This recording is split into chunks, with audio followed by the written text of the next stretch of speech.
Hi, Nick. Hey, how's it going? Thanks for helping my project. Absolutely, absolutely. I see you're out here walking your dog. It's Yeah, like Spike. Spike, he's so wonderful. Did you know that NASA's planning to send astronauts back to the moon? That's what I hear. In fact, I saw something today that we got our first pictures back Oh. from something. Yeah, The something. intuitive machines. That are already there. That's But people going back, I'm excited.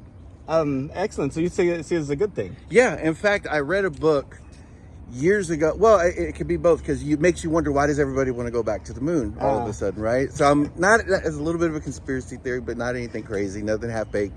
But I read this book that said in 100 years, all nations are going to want to be on the moon with land bases. And for whatever reason, who knows, it didn't get into it, but that always stuck with me. And this was 15 years ago when I read this book. And so now, like, to see them slowly start talking about the moon again, I was like, well, this book really, like, just kind of, like, nailed it. But I don't know if that answer helps. Yeah, I mean, China wants to build a base. The Americans want to build a base. Yeah. The Europeans want to build a base. Yeah. No, it's interesting. It's interesting. When you think about where humanity might be in 200 years, do you think we're only on the Earth still, or do you think we're on the Earth and we're also on like other planets, like people walking their dogs on the moon, for example? Progress has to take us there. It absolutely has to. I mean, at one point, if you would ask the same question to somebody in 1650, do you think that you could live on the other side of the world? I mean, the answer is no. Or even talk to somebody on the other side of the world? Absolutely. The answer is no. Yeah. Right? Time and space is now, it doesn't exist. It's instantaneous. Well, I mean, it's kind of funny.